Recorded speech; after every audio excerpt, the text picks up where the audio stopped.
que nos ha hecho la editorial del trabajo de nuestro libro, y un poco para presentaros y para que veáis el trabajo que hacemos nosotros, que nos pusimos de nombre Círculo de Ares.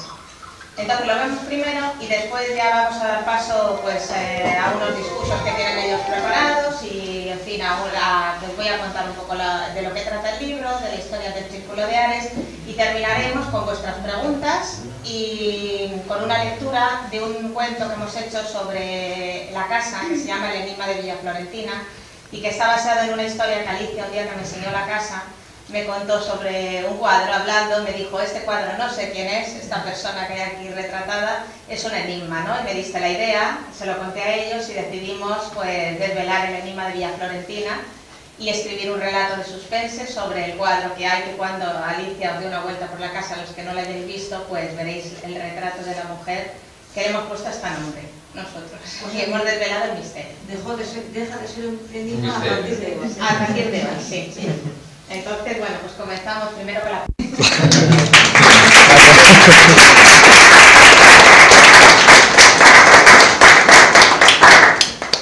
Bueno, pues ahora os quería contar un poco cuál es nuestra historia, cómo nació el Círculo de Ares y la idea de crear este libro sobre la narrativa de suspense. Yo no sabía si echar un discurso así un poco académico, pero me pareció que en una casa como esta, con la historia que tiene, siendo la casa de Wenceslao, la fundación, pues tenía que ser de otra manera, y entonces he escrito un cuento sobre nosotros y lo voy a contar así porque creo que es lo mejor, me siento, para que poderlo contar mejor. Bueno, pues érase una vez un grupo de personas a las que les gustaba escribir y se reunían para seguir clases en la biblioteca, en la guardilla de una biblioteca. Necesitaban un nombre y lo eligieron de entre las entrañas de la literatura de suspense. El maestro de la atmósfera de misterio les sirvió de inspiración y así Howard Phillips Lovecraft se convirtió a través del tiempo en su fuente de inspiración y enlace con su nombre. Así nació el Círculo de Ares, recordando aquel círculo que el escritor norteamericano creó entre escritores de la época y que llamó el Círculo de Lovecraft. El grupo tenía 4 chicas y 2 chicos. Nos falta hoy una de las colaboradoras que no ha podido venir, pero bueno, contamos con ella habitualmente. Todos ellos llenos de ilusión y sueños por alcanzar, que poco a poco se vieron recompensados con un libro llamado La narrativa de suspense. Formaron un equipo unido y sólido que pudo solventar trabajo y dificultades para llegar a la meta, y hoy brilla en la portada satinada de un libro muy especial que enseña y relata el suspense a través de sus páginas. El equipo cuenta con grandes estrellas. El delantero más cotizado por su precisión, seguridad y profesionalidad, Pablo Rañales. La mujer que lleva la magia en sus manos y sabe dibujar y escribir triunfos con la misma soltura, Ana Martínez. El guardián de las palabras y de las frases directas con un solo toque, Juan Luis Muñoz. Y la maestra de la experiencia, del humor y de los juegos de palabras, María Bores. Yo se puede decir que soy la entrenadora, que he fichado el mejor equipo que tenía Ares de escritores, que tienen el mejor talento y el mejor humor. Les agradezco a todos que hayan venido. Contamos con la presencia de un escritor y conocedor de estas tierras, Manuel Guisande, que tuve la oportunidad de conocer en una visita a Betanzos y que un amigo común nos presentó, y que me pareció una persona muy simpática, inolvidable por el abrazo que nos dio a mí y a toda mi familia, que todavía me acuerdo, y que luego pues encontré en una presentación en Madrid de uno de sus libros, que se llama En línea, y que me gustó, En tu línea, perdona Manuel, que me gustó tanto que repetí y me compré el siguiente, y este es el mejor halago para un escritor, que uno busque el siguiente libro. Entonces intenté contactar con él y me respondió inmediatamente, y aquí le tengo porque es una persona divertidísima que seguro que hará la jornada mucho mejor que la puedo hacer yo, y nos va a hablar de cómo ve nuestro proyecto, porque no solo tenemos el libro, sino que además tenemos una plataforma para hacer cursos online, y que el que le interese pues aprender bajo nuestra perspectiva a escribir relatos de suspense puede contactar con la dirección de email que habíamos puesto en pantalla, o con nosotros a través de un código BIDI que aparece en el libro, y puede intentar aprender con nosotros narrativa de suspense y estar tutorizado por todos los miembros del Círculo de Ares. Entonces doy paso a Manuel para que nos cuente qué te parece todo esto que hemos liado. Pues, mira, a mí, cuando presento un libro, tampoco se lleva ahí que presentar libros, no presento muchos, pero a mí me gusta mucho presentar los libros en Galicia, porque nosotros los gallegos somos tan riquiños que si no entendemos nada nos da lo mismo.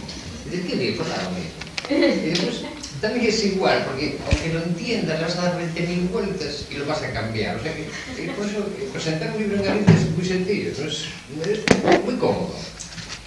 Ahora, lo que ya es complicado es presentar un libro de cómo se hace un libro, ¿no? Porque eso es como eso del cielo está enladrillado, quien lo desenladrillará, el desenladrillador que lo desenladrille, o el desenladrillador será. Pues esto es parecido. ¿Quién escribió un libro que escribe un libro, buen escritor será, ¿no? Entonces, presentar un libro de cómo se hace un libro, si ya hacer un libro parece dificilísimo porque hay que tener mucha paciencia. Yo provengo de lo que es el periodismo y en el periodismo pues escribes una cosa y al siguiente está publicada. Yo ahora voy a publicar un libro de relatos y cada relato tiene, pues no sé si son 4 folios, y cuando tengo que repasar los condenados 4 folios es que me vuelvo loco, digo, repito aquí esto, repito lo otro. Me imagino que un libro dirás, pero el personaje no era calvo. Cuando la página 80, pero ahora resulta que no era calvo, y vas mirando, no, y Margarita no era Robe, y este no era el que estaba cabreado todo el día. O sea que al final dices, pero joder, qué lío, ¿no? Y además me ocurre en los libros y en la escritura en general, que tienes paranoias, ¿no? Yo, por ejemplo, mi última paranoia fue el cómo con acento sin acento. Yo no lo tenía muy claro, hasta que un día empecé a dudar, y ya dudé tanto que no sabía cómo se escribía. Otra vez me pasó con el sino y el sino. Lo tenía clarísimo, sino, sino, y un día digo, ojo, sino, y 3 meses con el sino, que no cabía. Pero lo bueno de este libro, yo lo estuve mirando y leyendo varias partes y algunos relatos, es que por lo menos existe un libro para aprender.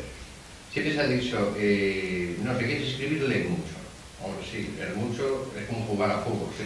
¿Para ser jugador juegas mucho? Hombre, sí, pero tendrás que estar al lado de un tío que te diga, mira, para centrar mejor le das así, ¿no? Pues eso es parecido. ¿Qué ocurre? Que con un libro tú aprendes una técnica. Yo, por ejemplo, cuando leí los relatos que había aquí, me di cuenta así desde fuera que los relatos se parecen un poco, ¿no? Casi todos, ¿no? La forma, el estilo, pero eso es lógico porque están aprendiendo de una persona que les da una técnica. Pero eso no importa, lo importante es que tú sepas la técnica. O sea, escribir al final es una técnica. Después ya está que lo importante de un escritor es lo que imaginas, poder transmitirlo en palabras. Pero sin esa técnica es imposible. Y al principio, pues obviamente, en las enseñanzas que hay en este libro, vuestra profesora os lanza las enseñanzas como si fuera otro profesor y aprendéis esas enseñanzas. Pero ¿qué ocurre? Que a medida que vayáis escribiendo, vais cogiendo vuestra propia forma. Entonces vais teniendo vuestro propio estilo. Mirad, a mí me pasó con este escritor gallego que se llama Julio Carmas, que escribe así artículos de humor, y un día cayó un libro de mis manos y me sentí súper identificado. Y entonces empecé a escribir y yo casi como que lo imitaba a él, ¿no? Pero, ¿qué ocurrió? Que después, pues, sigues escribiendo, lo dejas, y un día coges un libro de él y dices, ya no es igual, esa tiene un toque, pero no es lo mismo. ¿Por qué? Porque tú ya habías cogido tu estilo.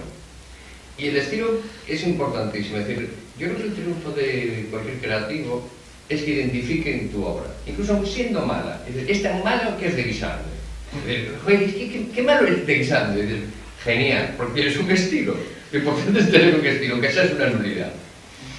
Y después, a la hora de escribir, yo creo que también es importante el haber leído poesía, porque la poesía lo que hace es que las palabras tienen una musicalidad. Entonces tú cuando escribes, pues también creas una cierta musicalidad.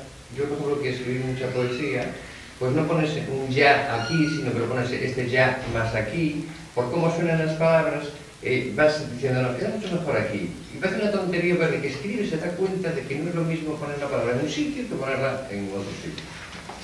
A mí la verdad que me parece meritorio que os dediquéis a escribir, sinceramente, porque es, bueno, que la gente se suicida como quiere, ¿no? En esta vida, o sea, una forma es esta, ¿no? Estos pobres chicos, porque cuando escribes un libro es una ruina, porque mira, el editor te da el 10% de un libro. Entonces, tu libro imagínate que vale 12 euros. Entonces, tú vas por la calle, te encuentras con un amigo y te ganas 1,2 euros. Entonces vas por la calle, te encuentras con un amigo y dices, hombre, Luis Ángel, ¿cuánto tiempo sin verte? Oye, por cierto, compré un libro tuyo. Entonces tú, agradecido, dices, no fastidies. Venga, que te invito a café. Allá vas, el 1,2. Pero eso no es lo peor. Va, el 1,2 euros de él, y tú, como pagas el tuyo, el 1,2 tuyo, que no tenías pensado tomarlo. Es decir, que cada libro dejas al revés. Es una ruina. Y aún encima te ríes. Claro, después en casa te dicen, este chico no es normal. Claro, normal no es que vayas perdiendo dinero y te vayas riendo. Lo que sí es cierto que el escribir te abre otras puertas para otras cosas. Es decir, de escribir no se puede vivir, porque no se puede vivir, ahora que tengas un éxito muy importante o en China vendas algo, porque vender algo en China ya son 1000 millones. Como un año en China son 100 millones. Pero si no, es imposible vivir, pero sí te abre puertas pues, para impartir talleres, charlas, conferencias. Y después porque yo estoy convencido, y creo que es así, que en la vida tienes que hacer lo que quieras hacer. Vida solo hay una, y dura poco. La gente cree que dura mogollón, y la oeste, y no dura mucho. Pasa la vida muy deprisa.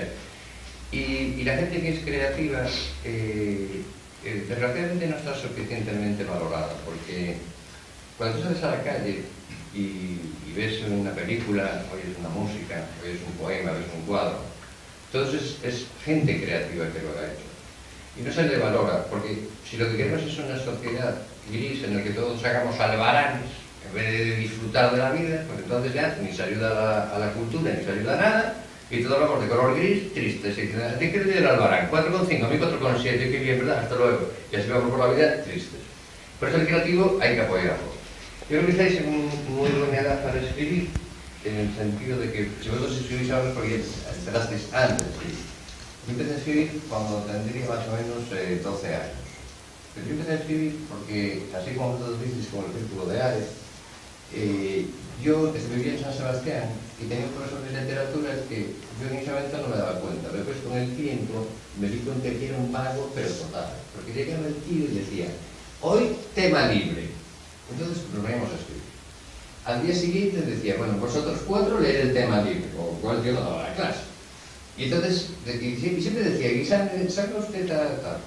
Entonces yo con 12 años me sacaba todos los días al encerado, joder, me sentía premio Nobel.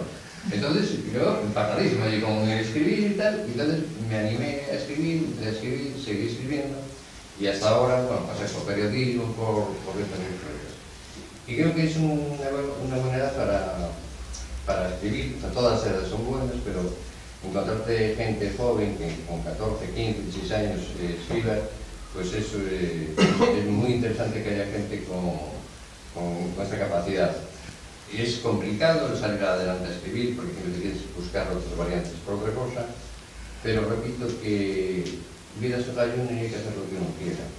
Y esto es lo más importante. Gracias.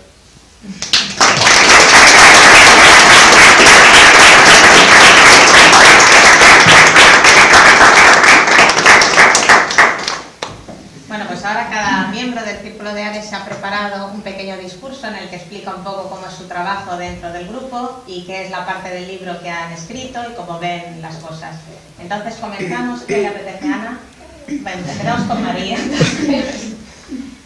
Bueno, yo no venía preparada exactamente eso que acabas de decir. Bueno, básicamente lo que tú quieras contar. No, un poco la pregunta lanzada al aire, o por lo menos como la recogí yo, era ¿y tú qué haces aquí, en este caso? ¿Y tú por qué escribes? Y aparte me encanta que te dirijas a ellos y no quede aquí la frontera. No, yo llegué más allá. Aquí, llego hasta aquí. Yo también soy parte de los alumnos.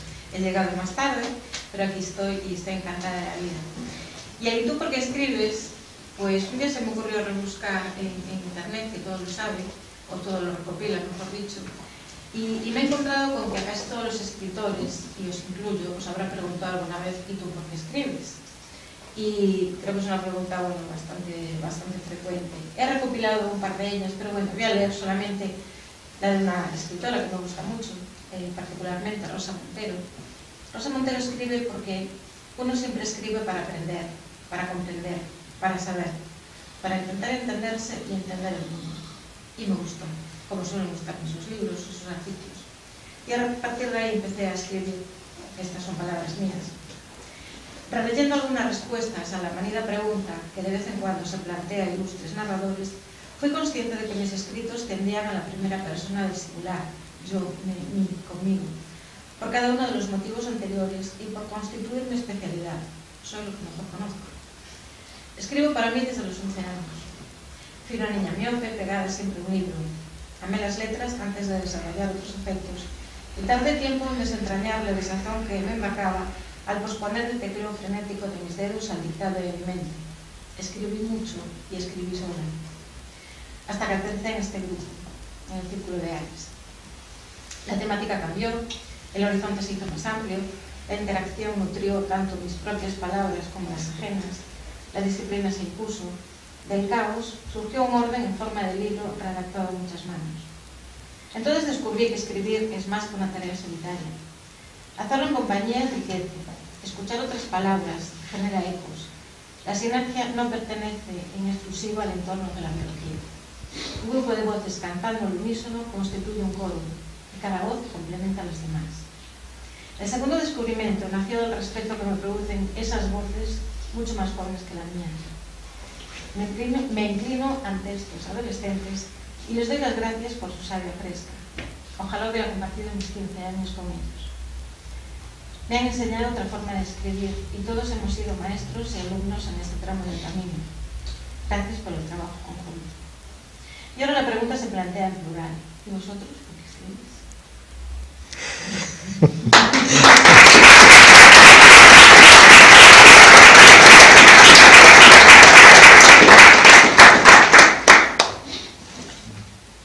Yo antes de hablar agradezco que estéis hoy con nosotros, porque para mí sí que es muy importante. Y bueno, os voy a hablar un poco de mi opinión del resultado final, de ver el libro en mis manos.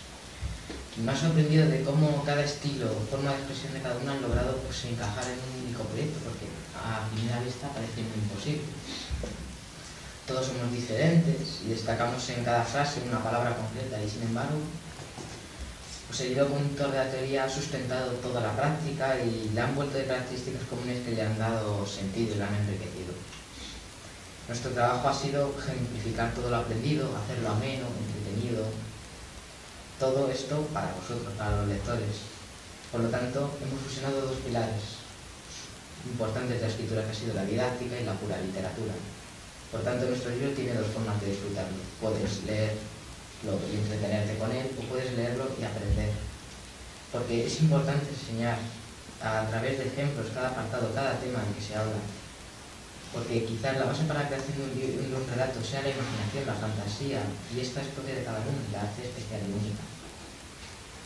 No podemos olvidar la importancia de la historia, los sucesos del relato que explican y nos envuelven en un único mundo, donde nosotros como espectador o como protagonistas sentimos ese miedo, valor o amor, que nos hace ignorar tanto el tiempo como el espacio. Y señoras y señores, ese es el verdadero estilo. Espero que disfruten de ambas.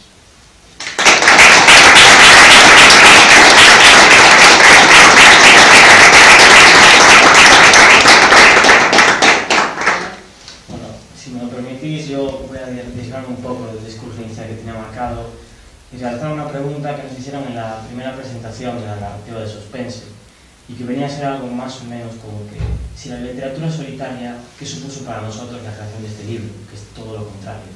Y yo pensé y realmente me di cuenta que era una pregunta con fondo y que sí, que la literatura solitaria es una lucha contra ti mismo, contra tu cabeza, una forma de suicidio, y que realmente este proyecto que hoy presentamos aquí es todo lo contrario, es la excepción, es lo que rompe la teoría igual que traje, garaje y paje.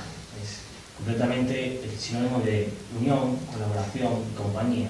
Y es un ejemplo de que la literatura es moldeable también y que sí, es solitaria, pero también puede ser gratificante y nos puede unir a una serie de personas diferentes, de diferente rango de edad. Entonces, supongo que nadie de los que estamos en esta mesa habíamos pensado que de un curso de verano de narrativa iba a surgir esta idea, este proyecto, y que íbamos a acabar hoy aquí en esta casa y presentándote a todos vosotros este libro. Entonces, creo que emprender y lanzarse con estos proyectos culturales es algo de valientes realmente, porque todos sabemos cómo está la situación cultural en nuestro país y que podemos definirla como descuidada, maltratada, por no empezar a usar otros adjetivos. Entonces, Creo que la narrativa de suspense es un proyecto ambicioso que quiere crecer y que Círculo de Ares también quiere crecer y también quiere convertirse en algo más grande. Yo en el prólogo de este libro dejo bien claro que la función de la narrativa de suspense no es solo enseñar, sino es que también cumple una función lúdica. Y lo que a mí me encantaría que hicierais con este libro es cogerlo y reunir a 4 o 5 amigos que te guste escribir o que todavía ni siquiera hayan probado a escribir y disfruten haciendo los ejercicios, que lean, compartan, y no solo compartan lo que hayan hecho, sino que también compartan su forma de pensar, sus ideas, sus opiniones, que se conozcan, y que escribir también es una manera de conocerse. Pero realmente lo que más me motiva ahora mismo es ver cómo personas, como centros, como organizaciones y fundaciones como esta apoyan exactamente estos proyectos culturales, porque es lo que necesitamos para crecer, para expandirnos, es lo que necesitamos quizá como personas y quizá como sociedad. Y de verdad que creo que, y espero que Círculo de Ares no solo se quede en este libro, sino que se convierta en una especie de círculo de Lovecraft o de Cenáculo Pensando, que podamos seguir creyendo y avanzando y siendo más ambiciosos y creyendo. Y sobre todo, que la gente se dé cuenta de que aunque maltraten a la cultura puede salir adelante.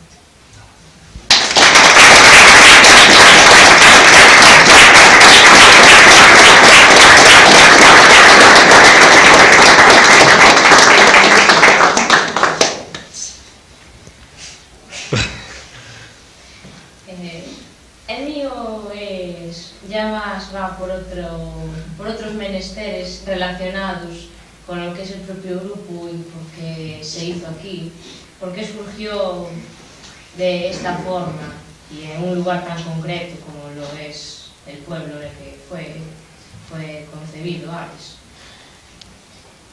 Buenas tardes, en primer lugar, por supuesto. Me llamo Ana y soy uno de los coautores de este libro sobre narrativa de suspense, al igual que todos mis compañeros que están en esta mesa. Mi cometido es expresar en estas líneas alguna que otra referencia o introducción a mi tierra natal, Galicia, sitio en donde tomó forma este proyecto. Por lo tanto, intentaré adentraros, mediante mis propias inexpertas palabras y de forma breve, algo que es muy difícil para mí, en su esencia más inmediata. Galicia es un lugar apacible, habitual hogar de la lluvia y las humedades. Por lo tanto, sus habitantes son realmente especiales, como podemos observar en algunos integrantes de este círculo. Cada uno es como es y eso es algo que no se puede remediar. ¿Quién no ha ido a un pueblo, aldea o ciudad gallega sin toparse con lo que yo llamo el banco de los antepasados? Sí, ese típico banco rústico donde los buenos mayores conversan sobre lo que les rodea o acerca de las vivencias pasadas. ¿Quién no ha contemplado la autenticidad de nuestras costas, también la pureza de nuestras olas, el verde de nuestros campos, las variantes de nuestra lengua?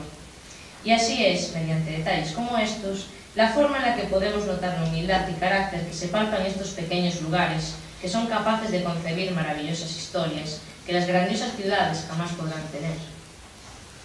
Son estas ocurrencias, en estas cosas de la vida, cuando surgen las verdaderas ideas, inspiraciones y, cómo no, sueños.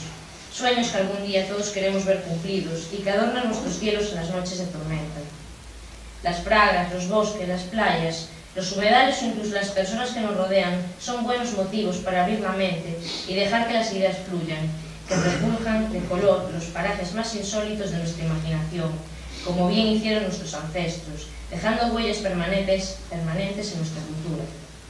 Meigas de afiladas narices y mirada maliciosa, fadas que pueden cambiar todo lo que tocan, lobisomes que aullan en las noches de lunar, sirenas que engatusan a los marineros en su travesía. Magia, magia por todas partes. En la tierra, en tu casa, en la plaza, y hasta la misma farola que hace esquina en la calle donde vives, conteniendo una luz que guía tu camino, e incluso aquí, sin que lo sepas. Y así surgió este proyecto, fruto de una chispa.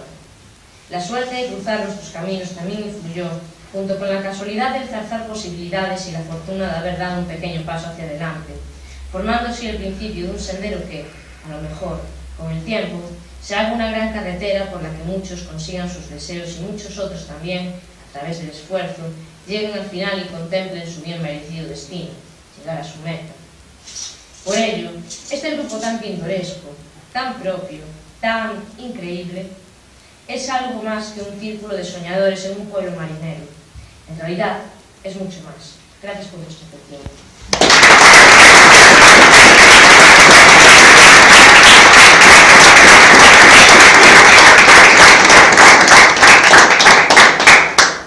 Bueno, pues ahora nos gustaría que los que quisieseis nos hiciesen las preguntas que os parecieran, pues, que os apeteciesen a cada uno de los miembros del grupo, que nos comentaseis lo que os ha parecido este proyecto y este libro que estamos presentando, en fin, que nos dieseis vuestras opiniones.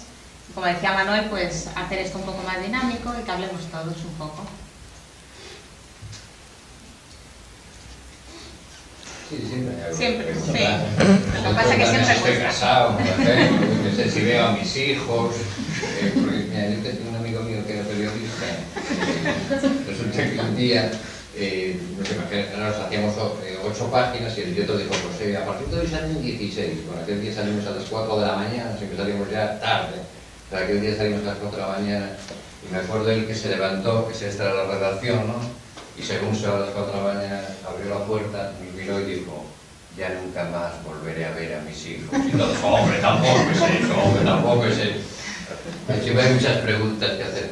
Y bueno, mira, me pasa feo que llegues a casa y digas, joder, ¿y aquel pesado que estaba allí, que se llamaba Guisande, por qué no le pregunté tal? Pues solo es el momento, no te quedes con la duda. Ahora llegues a casa y dices, joder, le preguntaría, ¿por qué no le pregunté tal? Fue cosa amarga. Pregunta. Claro. Yo pregunto, ¿es tu hijo? Sí, por el parecido, mucho. ¿verdad? Pues enhorabuena porque me parece que hay materia, ¿eh? Sí que la hay, sí. Muchas gracias. Y en cuanto a otras preguntas, yo esperaré a leer y después, primero me preguntaré a mí misma. Claro. Sin duda tenemos que incorporar este libro a nuestro club de lectura para comentarlo, diseccionarlo y luego ya mandaremos nuestros comentarios pertinentes. Sí, sí. Pero, o no. Pero bueno, yo a lo mejor quizás no desentrañar los misterios de Villa Florentina, pero sí por dónde fueron los caminos que llevaron a, en fin, a descubrir el secreto del enigma que tenemos aquí al lado. Bueno, pues yo te voy a contar un poco la historia porque estás implicada tú en la historia. Ah, vaya.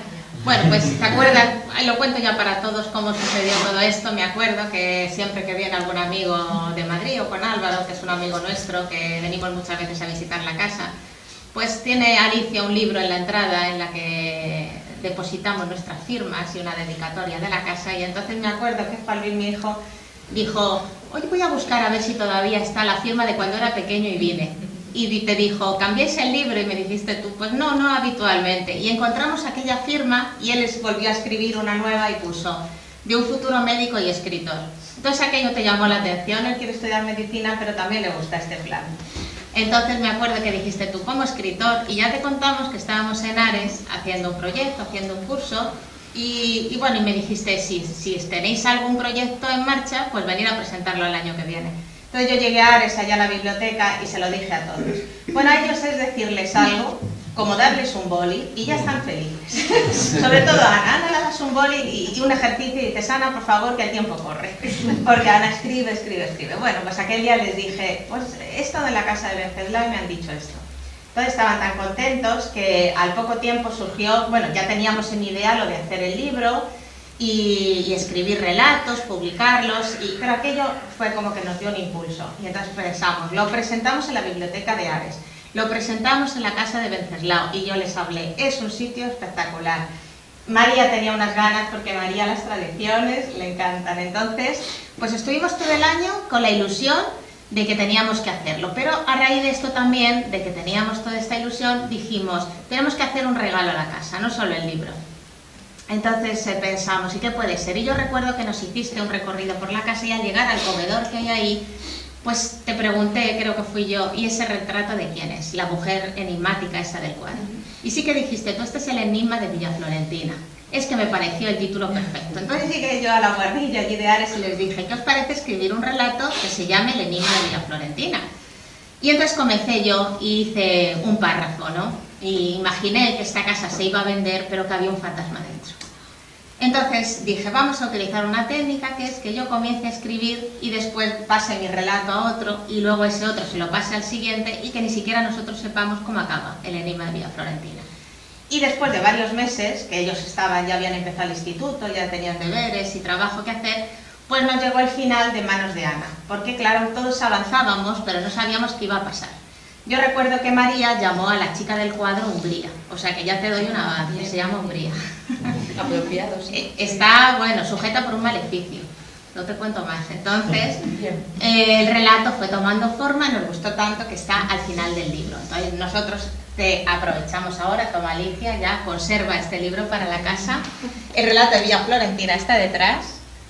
Y luego lo vamos a leer, vamos a hacer una lectura, cada uno de su parte, y vamos a desvelar delante de todos quién es. Y así, cuando hagamos un recorrido, los que no han hecho el recorrido esta mañana por la casa, van a ver a la mujer con otros ojos. Ah, estupendo. Me parece una estupenda idea, sí señora. Pues muchísimas gracias. Nada, vosotros. La verdad es que es un poco un privilegio que ahora ya tengamos aquí otra historia mayor de las que Venceslau escribió un día, que Claro. siga la tradición literaria ya implicada de esta manera, tan espectral, Sí, ¿no? como la Santa Compaña, unirse a la Santa Compaña. Sí, sí, casi sí. Bueno, además también aprovecho que hicimos para vosotros también unas tarjetas para todos los que quisieran pues tener un recuerdo del día de hoy. Es una tarjeta que contiene un código BIDI que da acceso para el que quiera obtener el libro. Se puede comprar aquí, pero el que lo quiera obtener dentro de un tiempo, cuando le apetezca. Entonces todos los fondos que se recauden con esta tarjeta pues los queríamos destinar a la casa, a vosotros. Entonces estas tarjetas pues las podemos firmar y el que le interese tener su libro electrónico, que cuesta un poco menos que el físico, pues lo puede tener, y queríamos donar los fondos a la casa porque nos habéis hecho un favor de venir aquí, de pasar una jornada estupenda hoy que no se nos olvida olvidar nunca. Pues muchísimas gracias. Eso merece también un aplauso.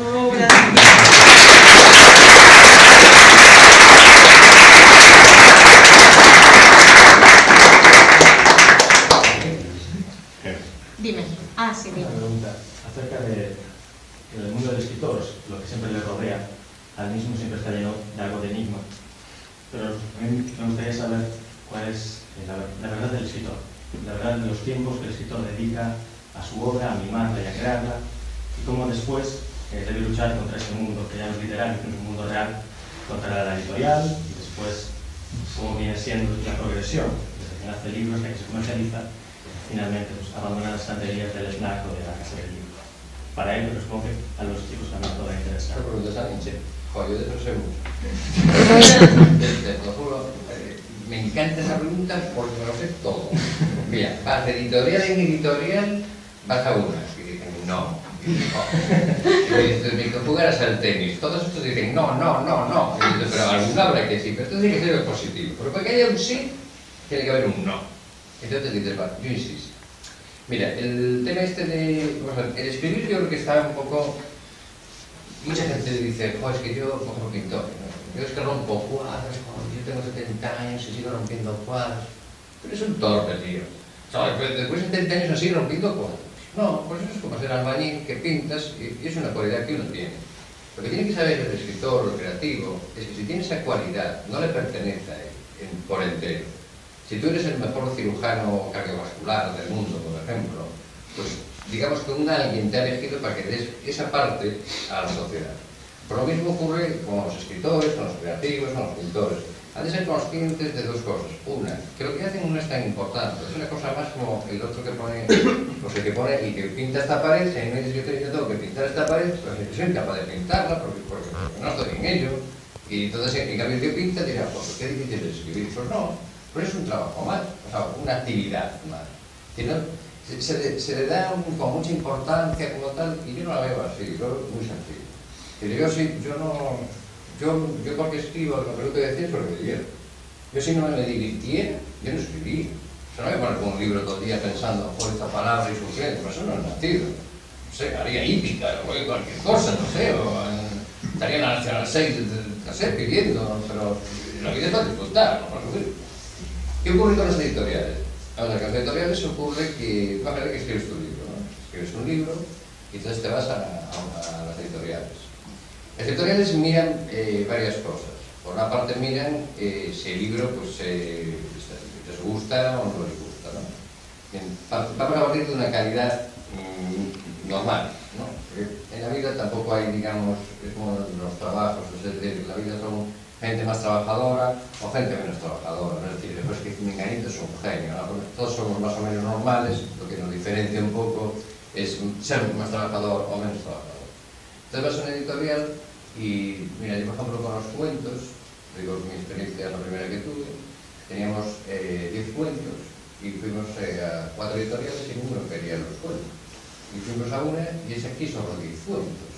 O dice, pues quiero uno, quiero dos para probar, ¿no?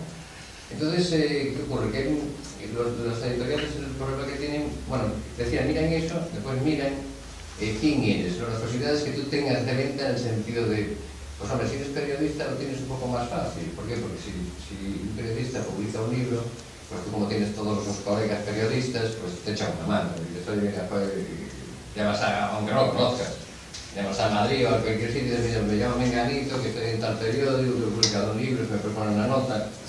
¿Y qué ocurre? Muchos libros que llegan a las redacciones, pues llegan un montón. Y muchas veces no te creas que se leen todos, sino que de repente dicen, oye, este libro, pues es de tal, y te leen solo este, y te no me vas a recomendar este. Porque la vida del periódico es así, porque, o sea, no creáis que hay, o sea, hay de todo, ¿no? Es decir, hay tíos que se leen el libro y hacen uno del libro. O de repente, no sé, a lo mejor son críticos literarios, a lo mejor, imagínate, yo estoy en la redacción y dicen, oye, Guisarte, ¿quieres leer este libro? Y digo, no quiero suspense. Bueno, pues lo leo tal, y después hago una crítica. Yo no soy un crítico literario. Que no hay un crítico literario que se lea todo el libro, sino que es toda la redacción, que se reparte, y algunos que dicen, mira, ponemos esto. O al mismo tiempo que lo has dado, oye, ¿ya tienes lo del libro? Y dice, joder, el libro no lo leí. El Trujillo, la madera añeja. Sí, mira, sí, lo leí. Y ya una nota y se acabó. Porque es así, te digo porque el mundo funciona así. Entonces, miran, pues eso sí, si tú tienes contactos, si eres una persona más o menos pública, pero también puede ser muy desconocido y que publique, ¿no? Es decir, lo que sí hay que insistir y ir a los sitios. Y siempre es mejor de palabra, de hablar con las personas, porque no, pues un correo, a veces tienes que hacerlo porque la editorial está en otro sitio. Pero lo que sí te puedo decir es que una vez que publicas los primeros, ya resulta más fácil los segundos. Pero lo que hay que hacer es insistir, no decaer. Siempre hablas de sí. Sí, para que haya un sí, tiene que haber un no. No lo olvides, no. Sí. Yo quería preguntar, bueno, casi lo apuntaste con ese ejercicio antes. ¿Cuál es el proceso de creación de un libro, relato que seguís, bueno, individualmente también y como grupo, digamos, son dos cuestiones? Bueno, individualmente yo creo que cada uno tiene su sistema para escribir y yo creo que cuando ya te metes en un grupo a escribir es porque casi ya lo has interiorizado ese sistema para elaborar tus escritos. Y en grupo ya es otra cosa, porque bueno, este libro sí que tenía, el libro que hemos hecho juntos, sí que ha tenido una metodología que he intentado pues dirigir yo desde Madrid. Imagínate que se me han quejado a veces de la cantidad de correos que les mandaba, de las correcciones, de lo que teníamos que hacer todos juntos, para que bueno, en sí el libro también tuviera una línea uniforme, ¿no? Entonces, bueno, técnicas, yo creo que cada uno aportaba la suya, pero dentro como de unas líneas que yo les marcaba para que el libro tuviera sentido y una uniformidad. Y nos ha llevado, si quieres que te diga la verdad, nos ha llevado mucho trabajo, muchos meses y muchos correos internos entre nosotros para decir, pues tú tienes que hacer esta parte, tú tienes que corregir esto, yo me encargo de esto otro. Es un trabajo que al final no es el que se ve exactamente, pero que hay de fondo mucha elaboración, un poquito instrumental, digámoslo así, y que yo creo que ellos han sido unos alumnos ejemplares porque no se han quejado nunca de todo el trabajo que hemos tenido, además de todo lo que ellos tenían que hacer aparte, porque son estudiantes. Entonces, además de un curso ya de... Ellos empiezan bachillerato, Ana termina ya la ESO el año que viene, entonces tenían sus deberes, tenían sus trabajos y aún así no se quejaban de trabajar, pues casi, no te voy a decir a diario, pero todas las semanas había que hacer algo. A veces estaba relacionado con el libro, bueno, y otras veces estaba relacionado simplemente con a ver qué ponemos en la portada, a ver qué ponemos en la sinopsis, a ver cómo elegimos cómo es el diseño del libro. En fin, era todo un trabajo y un engranaje constante, que escribir trabajos o libros en grupo pues lleva un trabajo de fondo importante. y luego lo que te digo, la técnica de cada uno pues la va aplicando y la va engazando a la de los demás. Y sobre todo colaboración. O sea, si este grupo no estuviese unido, no fuera un círculo en el cual pudiéramos ir todos en la misma línea, no podríamos haber hecho este libro, está claro. Si ya es difícil sacar un libro individual, imaginaos con tantas personas. Y luego, lo que yo sí quiero dejar claro es que el escritor tiene que saber cuándo debe escribir y cuándo no debe. Entonces, yo, por ejemplo, había días en los cuales solo escribía un párrafo de una frase, porque no tenía tiempo, porque no tenía ganas de inspiración, y había otros en los que sí. Entonces, yo digamos que he pulido mi forma de escribir y también he aprendido a sacrificarme. Es decir, sé sufrir, porque escribiendo también sufres. Porque yo he escrito mucho y he corregido, y al final te cansas de leerte, por así decirlo, porque corriges, te vuelves a corregir, te vuelves a leer, vuelves a encontrar fallos. Entonces yo creo que también tienes que aprender un poco a sufrir. Y también porque somos un poco masocas, por así decirlo, porque esto te tiene que gustar, tienes que tener una vocación. Si no tienes vocación, no lo hagas. No lo hagas por motivos económicos, porque no hay. La gente ahora de momento dice, oh, la crisis, vamos a escribir, seguro que me voy a forrar. No es eso. Hazlo porque te guste, porque disfrutas, no hay otro motivo detrás. Yo, sinceramente, lo dije en la anterior presentación, yo al principio hacía las cosas sin sentido, porque me sonaba de viaje. Es cuando con el tiempo, cuando lees, cuando escribes más porque te gusta, porque quieres hacerlo, porque necesitas escribir, transmitir una idea, es cuando empiezas a pulirte a ti mismo. Y yo creo que yo no tengo una técnica para escribir, yo me pongo y punto. no hay más. A veces sale bien, a veces no. Hay que trabajar, hay que leer mucho, hay que leerte mucho, hay que odiarte a ti mismo. Cuando te odias a ti mismo y digas, qué pesadez, y para allá, ahí es cuando ya empiezas a mejorar. Yo, continuando con lo que estaba diciendo Pablo, a ver, para crear un libro no es una cosa de un día, una semana, un año, hay veces que se tarda más. Un día pues puedes estar, como él decía, una vez escribes un párrafo, pero hay veces que no te inspiras para nada. Y sí, uno lo llama inspiración, otro lo llama musa, otro lo llama suerte. Yo, por ejemplo, a veces puedo irme, por ejemplo, a la playa, y de repente tengo una idea, salgo del agua, cojo el móvil y la apunto. Es un trabajo muy lento, es muy constante, hay que trabajar mucho, hay que esforzarse para lograr el proyecto, pero a veces el tiempo sigue corriendo. Y seguro que pasa que a veces es un libro y dices, este capítulo, ¿para qué sirve? Si eso me está contando, ¿no? Esto no avanza. Es que seguimos siendo personas y que un relato no estamos esclavizados a continuarlo, sino que tenemos que seguir viviendo. Pero que crear el relato, pues hay que hacerlo, si tenemos tiempo, podemos hacerlo lento, y cuanto mejor lo hagamos y cuanto mejor disfrutemos con el proceso, mayor será el resultado y nos gustará.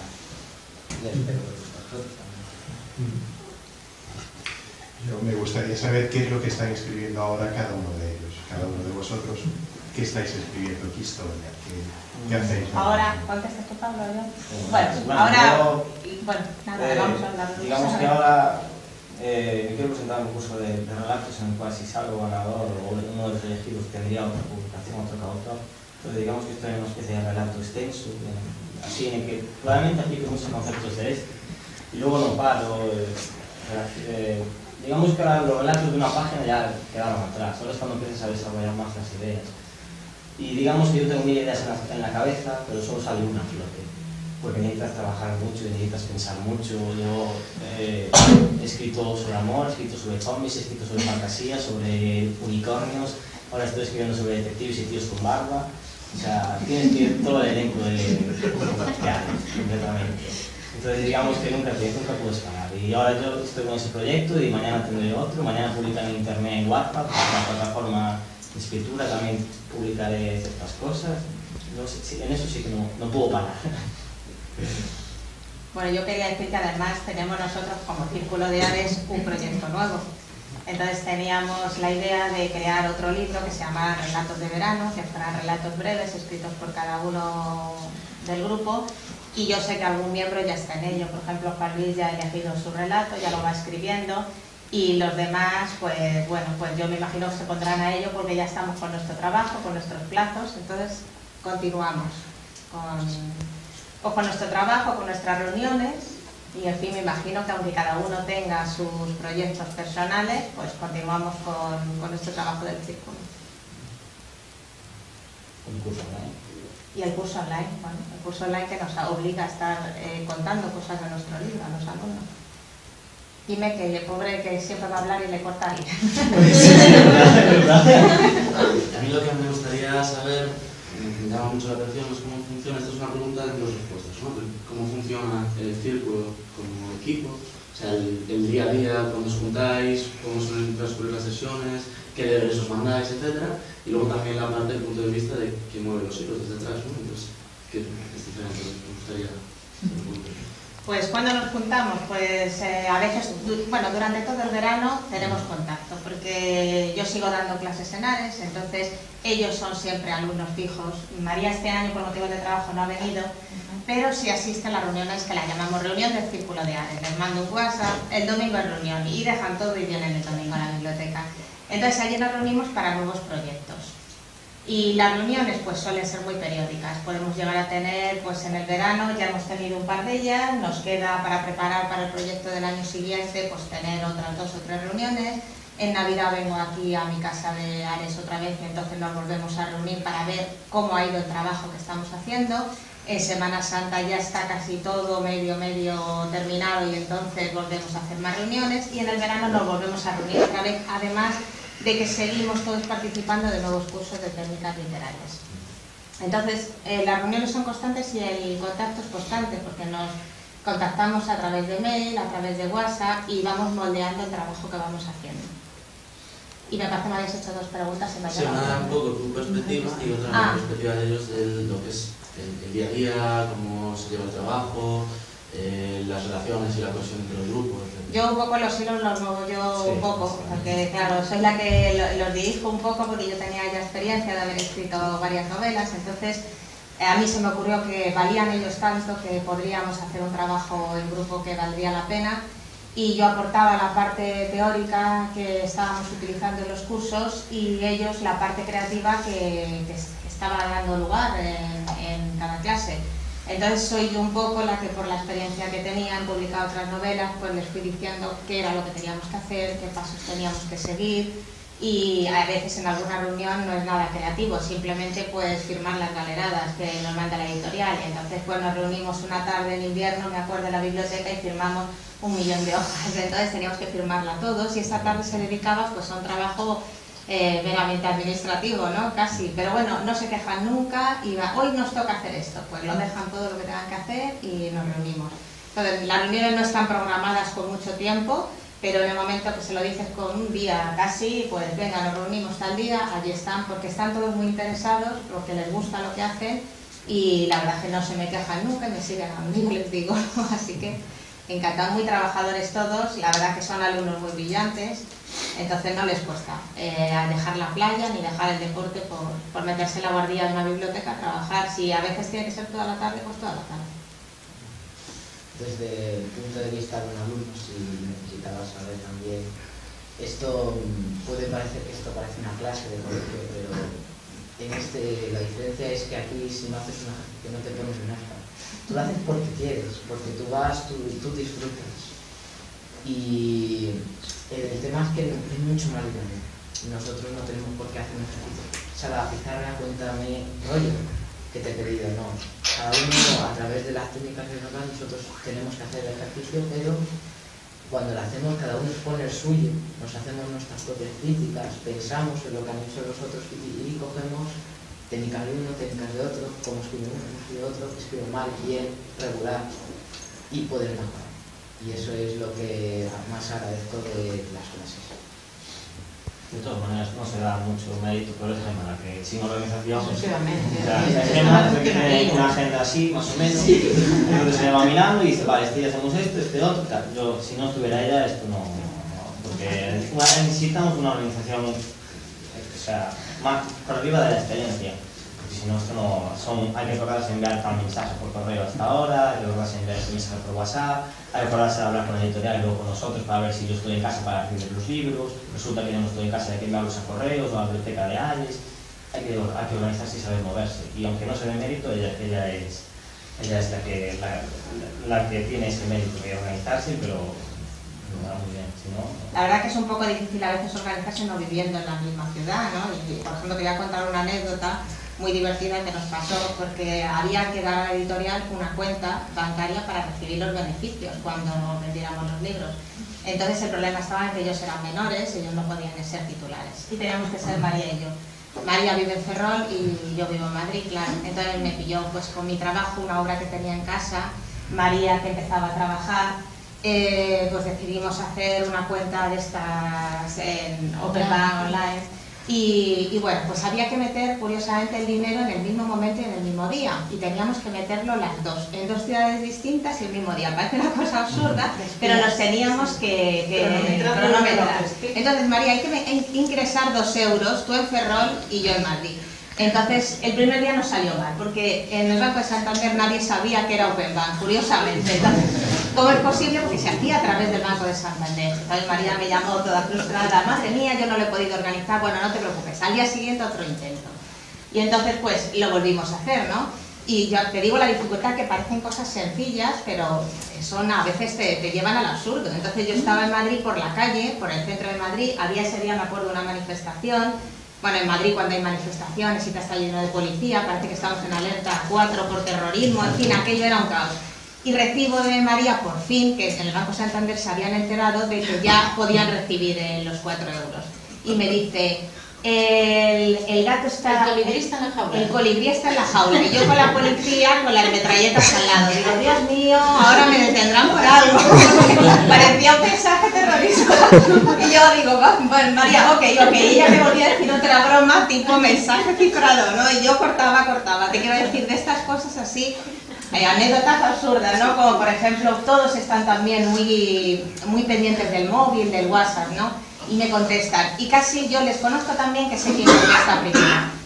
Pablo contesta primero, porque Pablo es muy preciso para todo. Cuando Pablo no contesta primero, algo pasa. Y efectivamente, se le cae el teléfono a un charco o le estalla la pantalla. Y ya le decía yo a Juan Luis, a Pablo le ha pasado el móvil algo. Si no le ha pasado a Pablo, ha sido su móvil. Entonces casi ya nos conocíamos tanto de todo lo que teníamos que hacer, entonces había que solventar todas las dificultades que surgían. Entonces Pablo me llamaba, puedes contactar a través de mi hermano. Yo llamaba a su hermano le llamaba a Pablo y Pablo contactaba conmigo. Te quiero decir que a pesar de todo lo que nos pasaba, al final nos poníamos de acuerdo. Y bueno, pues era eso lo que dice Pablo. Yo siempre tengo una agenda, además soy un poco caótica, pero en mi desorden me entiendo. Y mi agenda está así, siempre llena de cosas, anotaciones. Tengo que llamar a Pablo, a Juan Luis hay que decirle que haga esto, Ana tiene que hacer aquello, María por teléfono. Entonces así hemos estado un año entero. Y luego es madre. ¿Y luego? Eres madre.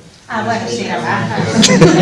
No madre de vosotros, no. Y bueno, casi la madre que María me dice muchas veces, pareces una madre nuestra. Yo siempre estoy, me les llevo a merendar a veces también para seguir sobre el tema. Acordaros de 2 puntos. Es verdad.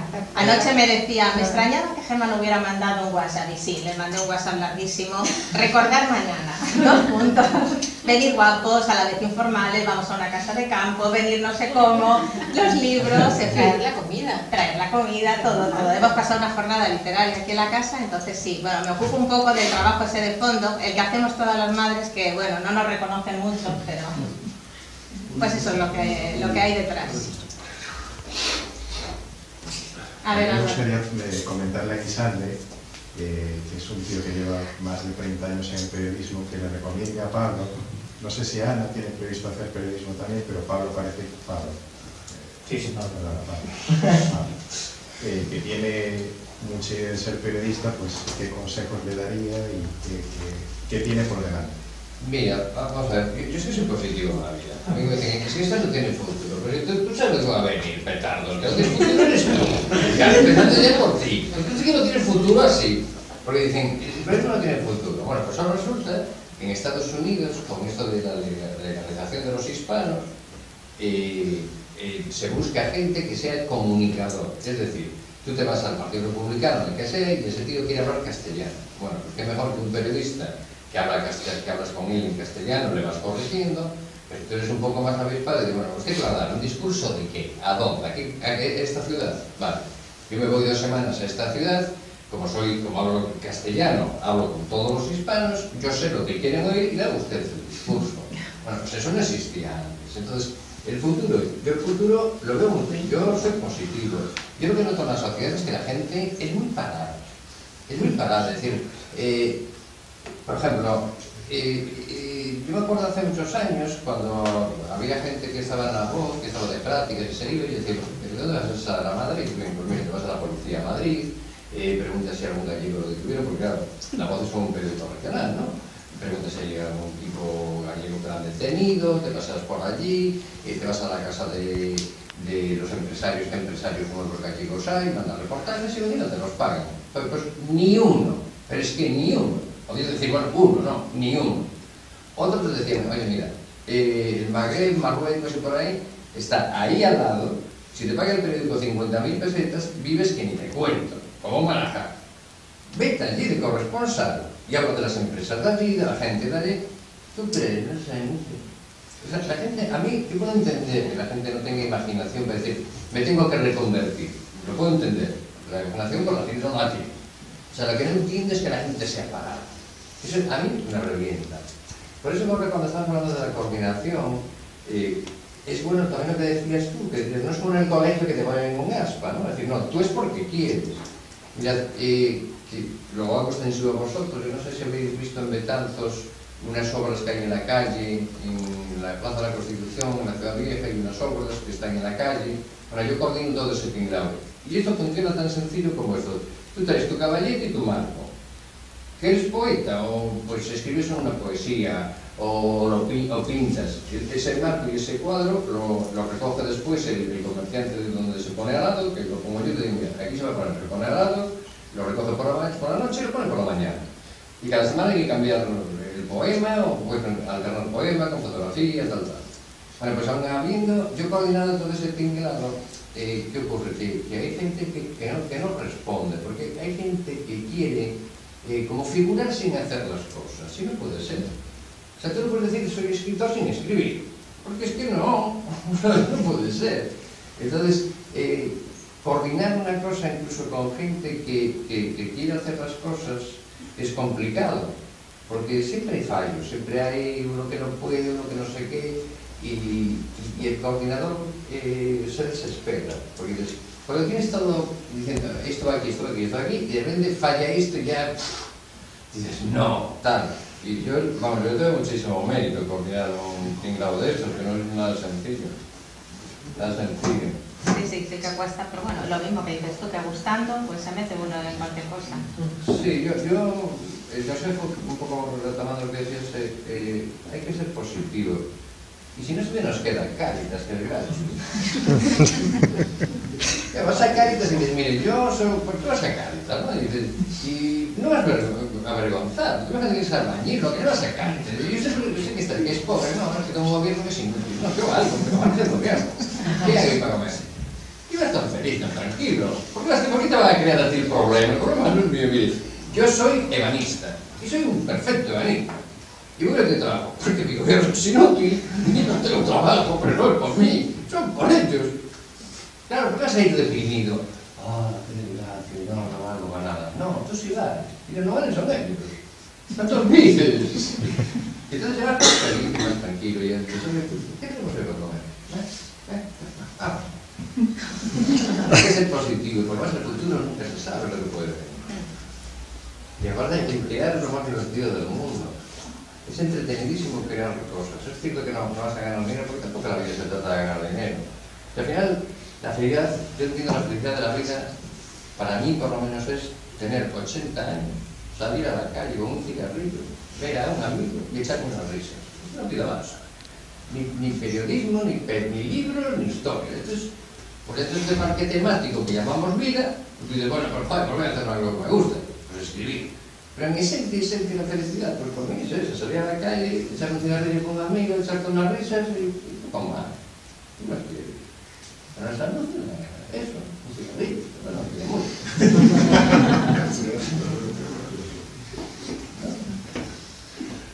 ¿Y quieres terminar como el de Zara? Con miles de millones, porque en Correia los resultados de los lunes es cómo quedó el Deportivo y cómo quedó Amancio Ortega.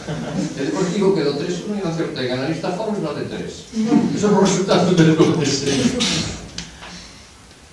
Ahora hay que vivir, disfrutar y que no pasa nada. Aquí nadie se muere de hambre. Esto no es como Senegal, que la gente piensa que se han visto cartas en que han cogido en las cárceles, es decir, mira, pasa como sea que aquí se come 3 veces, porque es así. Hay otros sitios que la gente se levanta y piensa, ¿qué como hoy? Aquí no ocurre eso.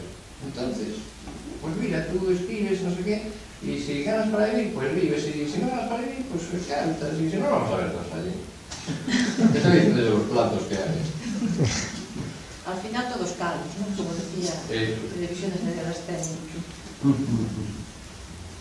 Pero si quieres hacer periodismo, haz periodismo. Haz lo que quieras hacer en la vida.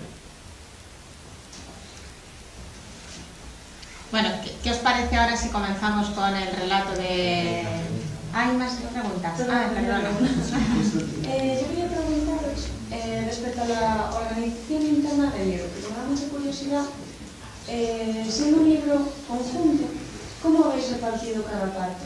¿Habéis decidido hacer cada uno una sección del libro o escribéis varios y luego las fusionabais? No, en realidad está, bueno, todo escrito casi en conjunto, y si no todo escrito en conjunto a la vez, y te explico cómo es. Yo tenía una parte, toda la parte didáctica ya hecha, que es el curso que ellos siguieron 1 año. Además estábamos solos, los que éramos los del Círculo de Ares ese verano. Entonces esa parte estaba. ¿Y qué hicimos? Pues cada ejercicio le pusimos al lado un solucionario, es decir, si planteábamos después de la teoría un ejercicio a los futuros alumnos o a quien compre el libro de cómo aplicar una serie de técnicas de suspense en un texto, ellos lo que hacían era, en concreto, escribir sobre esas técnicas un relato que poníamos en el solucionario de ese ejercicio. Entonces, cada apartado, son 8 capítulos, cada apartado lleva su teoría y la aportación de todos ellos haciendo un relato aplicando esas técnicas. Entonces todo el libro está así.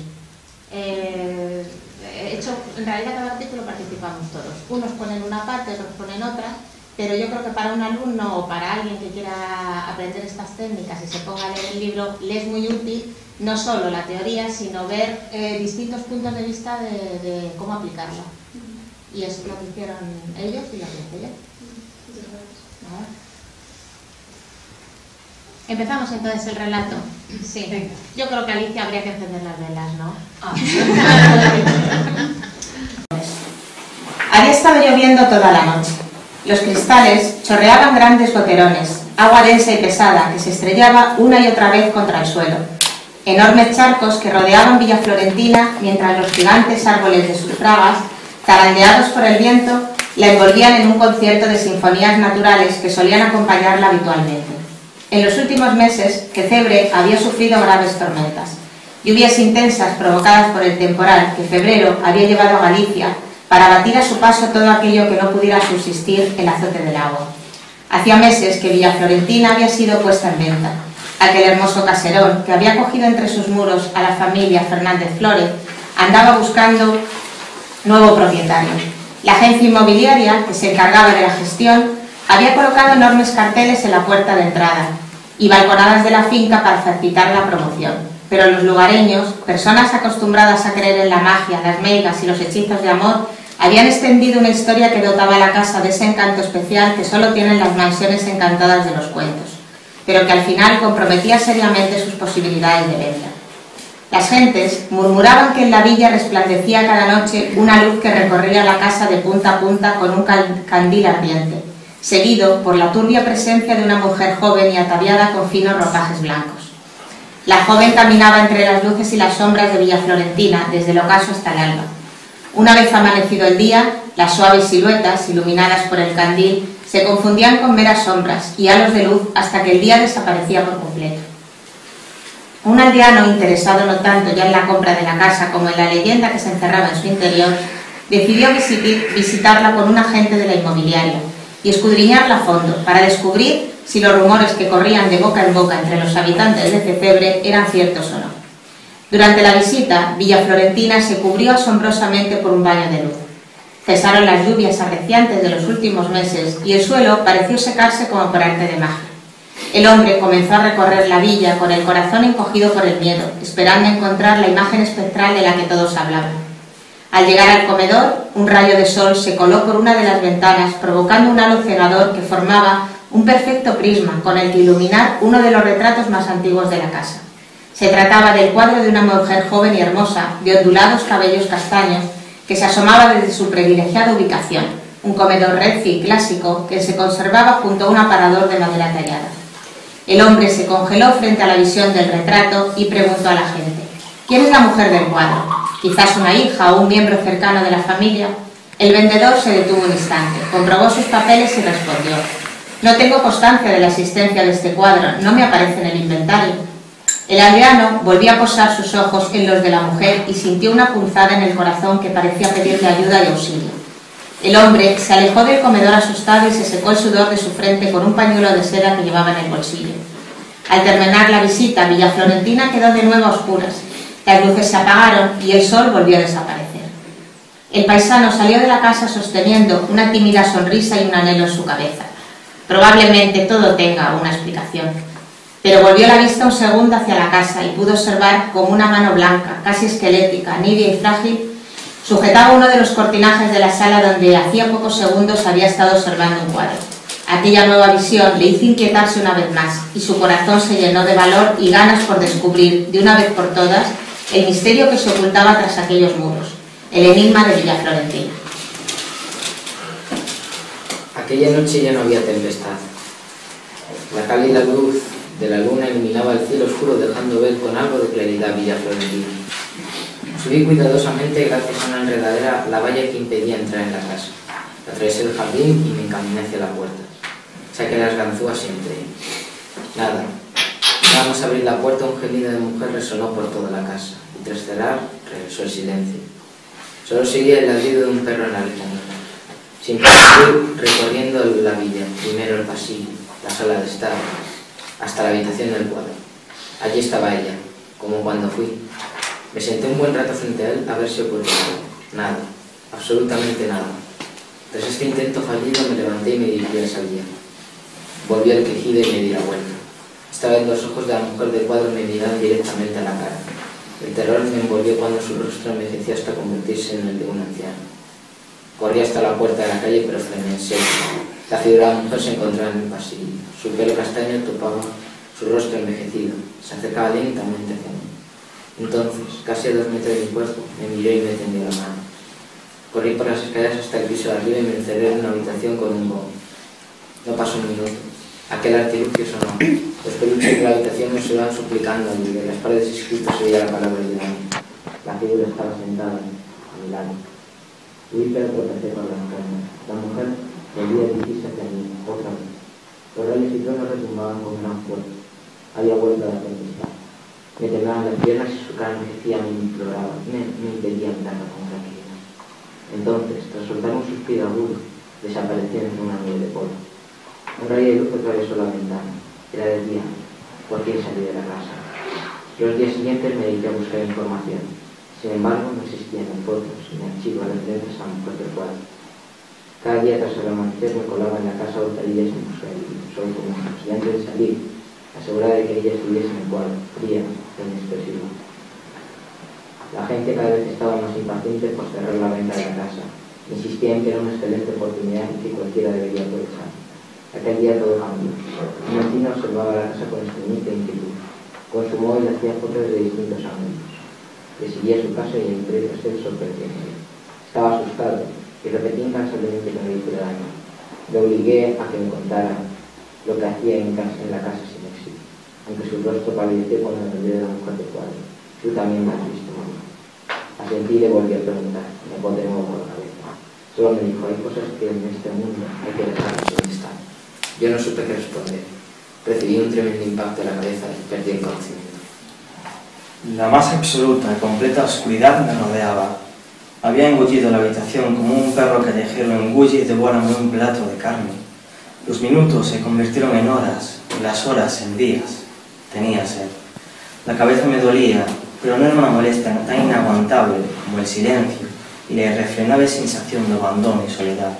¿Cuánto tiempo llevaba allí, sentado en la silla y con las manos atadas?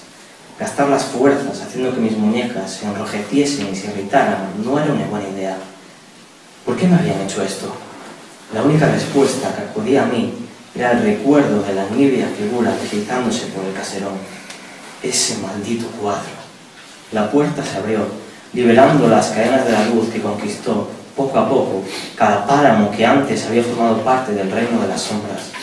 Una silueta oscura bajo unas chirriantes escaleras hasta situarse delante de mí. Presionó un interruptor y un foco se encendió. Entrecerré los ojos, sin poder evitar sentirme apabullado ante tal brusco cambio. «¿Cómo estás, amigo?», susurró el caballero, que había clavado su mirada en mí. Al no recibir contestación, se encogió de hombros y presionó otro botón, encendiendo de nuevo un foco a sus espaldas. Allí había un enorme tablero en la pared, lleno de anotaciones y fotografías.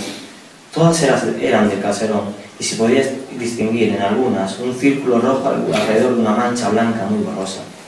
El fotógrafo echó la vista hacia atrás, se acercó al tablero, acariciando las instantáneas y besando cada apunte escrito también en rojo. «¿Por qué estoy aquí?», pregunté, escupiendo las palabras con más agilidad conforme mi lengua salía del letargo. Él se mantuvo un rato sin decir nada, andando a largas zancadas de un lado a otro. Por un momento tuve la sensación de que se había olvidado de mí. Cuando se dio la vuelta, su mirada, que hasta ese instante se había mantenido fría e inexpresiva, tenía un matiz profundamente triste y melancólico, tanto que no parecía real. «No quería arriesgarme a que te marcharas. Tenía que saber tus intenciones. Eres la primera persona que también la ve con sus propios ojos». Acarició en una de las fotografías el borrón blanco. Lo hizo solo con las yemas de los dedos, igual que si estuviera acariciando la suave piel de su amante y no la fría superficie de la imagen. «¿Sabes quién es?», tragué saliva. Me revolví en el asiento. «Sí. Y también sé cómo hacer que se vaya». Esperé a que continuara explicando. «Tengo miedo. Miedo de que no me reconozca. Aún no me he decidido a intervenir. Hay cosas que pueden durar mucho, mucho tiempo. Una eternidad. Entre ellas está el amor». Negó con la cabeza, soltando un suspiro. Cada palabra que soltaba parecía estar hecha para aumentar mi interés y no arrojar ningún dato más de lo necesario. Estaba protegiendo algo, o mejor dicho, protegiéndola, resguardando de la tormenta esa identidad femenina. «Yo podría ayudarte. Solo necesito que me desates, nada más». «¿Qué ganarías tú echándome una mano, amigo?», contestó rápidamente a la defensiva, casi enseñándome los dientes cual lobo hambriento.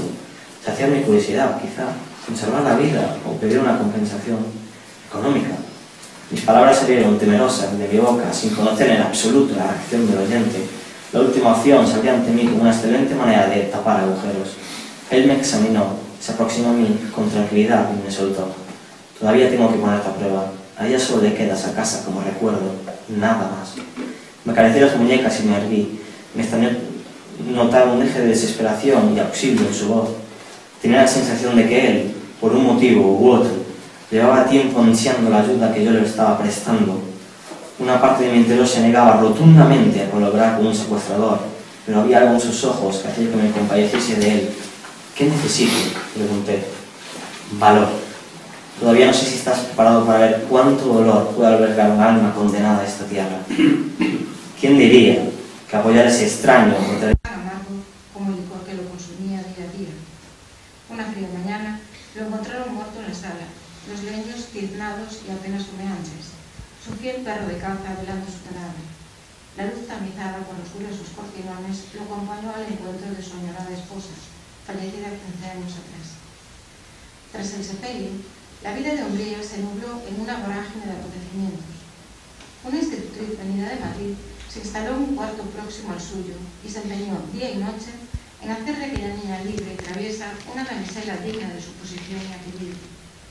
Pero ella huía en la noche al encuentro de su amigo de infancia, el hermano de leche que sabía leer sus pensamientos, y dormían abrazados a la lumbre de la cocina. Hasta que la iracunda maestra decidió cerrar con llave su puerta en aras de su honestidad y buen nombre, a pesar de que los llantos de la niña solo cesaban cuando el hijo de la cocinera se acostaba susurrando ante su puerta, donde dormía como un cachorro hasta el amanecer. Así transcurrieron 3 años. Umbría crecía, hermosa, espigada, pálida, desvelada, triste, lánguida y solitaria. Su único consuelo eran 2 horas robadas tras la misa del domingo, en las que escapaba a la fraga cercana, donde los inseparables adolescentes narraban precipitadamente sus desgraciadas vidas, se abrazaban con angustia y se prometían huir juntos de aquella existencia tan lastimosa. Su amistad se había transformado en un cálido y profundo amor mutuo. Solo eran libres cuando sus miradas se entrecruzaban y la cercanía de su piel delataba pasiones que ni ellos comprendían. La necesidad del otro era más fuerte que su propia vida. La desgracia se desató como una brusca tormenta de verano que arroja con furia rayos y riadas de lluvia tras una jornada sofocante. Los criados y la institutriz llevaban días muy atareados, preparando una celebración que a un día no se le escapó, desde su cumpleaños número 18, momento de su presentación en sociedad, de zapatos de tacón y faldas largas, de un baile en su honor para iniciarla en el mundo de los adultos. Ni la turbidez de su mirada, ni el halo de tristeza, impidieron que su nívea piel resplandeciese más que el vestido inmaculado que habían cosido para ella. Bajó por una escalinata hacia el salón, esbozando una tímida sonrisa, buscando inútilmente con rápidas miradas a su joven amado, puesto que su baja condición no le permitía presenciar tan digno acontecimiento. La institutriz lo esperaba al pie de la escalera. Un ajado y moreno hombre de mediana edad se apostaba a su lado. Le tendió la mano caballerosamente. La multitud, congregada, aplaudió. Umbría solo pudo escuchar entrecortadamente: compromiso, matrimonio, anillo, feliz pareja. Y asustada como una gacela, huyó precipitadamente del aluvión de bocas que se acercaban como serpientes para besarla y felicitarla. Abrió la puerta principal y echó a correr hacia la fraga, hacia su refugio, hacia los brazos del joven que no la volvería a ver viva. Fue el hijo de la cocinera quien la encontró en un pequeño alud del bosque durante la batida, cerca ya de la madrugada. Se agachó a su lado, la temblorosa luz del candil reflejada en sus lágrimas. La llamó, gritó su nombre maldito, imploró a un Dios inexistente. El hermoso vestido teñido de rojo, la melena castaña cubriendo su rostro transparente, sus leves manos embaradas. La encontró desmadejada y sola, desconsolada como su propia vida. Llegó la noche, y con ella el miedo. Aquel sentimiento de ser devorado por el mundo se apoderó de mí, proporcionándome una sensación de inquietud al estar enfrente de Villa Florentina. A pesar de la compañía que me rendía mi misterioso y reciente aliado, no podía evitar el pensamiento de muerte y temor que rondaba mi cabeza, acompañado con un fino velo de misterio, el mismo velo que separa la ficción de la realidad en la mente humana. Durante el breve resumen que aquel hombre me había hecho sobre su amada, yo no acababa de creer lo que mis oídos escuchaban. Una supuesta maldición hecha por los difuntos de la familia, para el padre por tener ese nombre, para el padre por poner ese nombre a su hija, fruto de la muerte que sufrió su madre, algo que ni el más crédulo podría haberse imaginado. Por desgracia para Umbría, al fallecer, heredó el maleficio de su padre, transformándose así en la nueva víctima del hechizo familiar. Él me lo había relatado todo, letra por letra, palabra por palabra. Nunca podré olvidar su tono de voz, duro a la vez que tembloroso. Aquel niño enamorado transformado en un adulto herido, buscando a su amada para liberarla de su funesta carga. Llegó el momento. La luna lucía hermosa aquella noche, siendo el farol maestro sobre el mundo, pero las neblinas tenebrosas que cubrían la casa hacían que un vaho blanquecino emergiera de nuestras gargantas cada vez que abríamos la boca. Entramos. Aquella vez era diferente. Era como si algo más rondara, como si algo atravesara los muros. Nuestros pasos crujían, resonaban en el eco del silencio, cual pesadas piedras en un lago calmo.